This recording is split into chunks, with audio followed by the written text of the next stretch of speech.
In the quiet hills of Canaan, Jacob lived with his large family, each son carrying his own place in the household. Yet one, Joseph, carried his father's heart in a way the others never could. Born in Jacob's old age and son of his beloved Rachel, Joseph was the cherished child of his father's dreams. To show his affection, Jacob gifted him something rare, a robe of many colors. It was more than a garment. It was a royal statement. Woven with rich threads, it shimmered in the sunlight, each stripe speaking of honor, love, and a future Jacob could already envision. But love, when unevenly given, can grow into envy in the hearts of others. Joseph's brothers watched him walk in that coat, the colors almost daring them to remember their own lesser place. And as the days passed, Joseph began to share dreams, strange, divine visions in which he saw sheaves of grain bowing before his, and the sun, moon, and 11 stars bending low. It was too much for his brothers to hear. They didn't just dislike the boy in the coat anymore. They began to despise the very sight of him. The tension grew until it burned like midday heat. The brothers' conversations about Joseph were no longer about family, but about getting rid of him. One day, Jacob sent Joseph to check on his brothers in the fields near Shechem. He walked toward them, his robe flowing, his dreams perhaps still lingering in his mind. But from a distance, they saw him, and their whispers hardened into a decision. "Here comes that dreamer," one said, his voice dripping with mockery. "Let's kill him and see what comes of his dreams." But Reuben, the eldest, spoke against taking his life. He suggested throwing Joseph into a pit, secretly planning to rescue him later.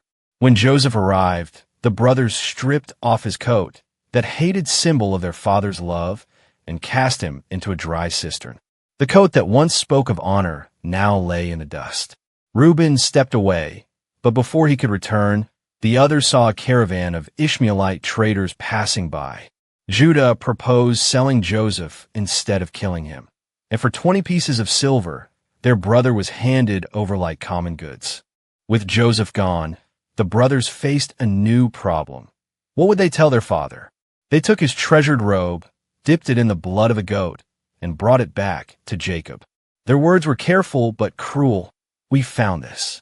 Examine it to see if it is your son's robe." Jacob recognized it instantly. His hands trembled, his eyes filled with agony, and his voice broke. "It is my son's robe. Surely a wild beast has devoured him." He tore his clothes, wrapped himself in sackcloth, and mourned for days. His sons tried to comfort him, but Jacob refused to be consoled. The robe, now stained and ragged, told him the only story he believed, that Joseph was gone forever. Meanwhile, far from home, Joseph was taken to Egypt, sold again to Potiphar, an officer of Pharaoh.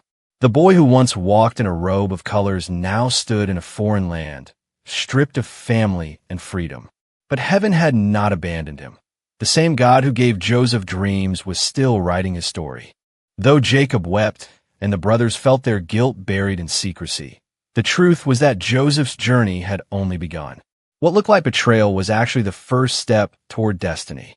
In Egypt, Joseph would face trials, temptations, and false accusations.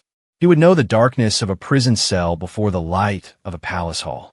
But in time, the dreams he once shared, the ones that stirred jealousy, would come to pass. Famine would sweep across the land, and Jacob's sons, desperate for food, would bow before a man they did not recognize, the brother they once sold. Joseph would have every reason to seek revenge, yet his heart would choose mercy.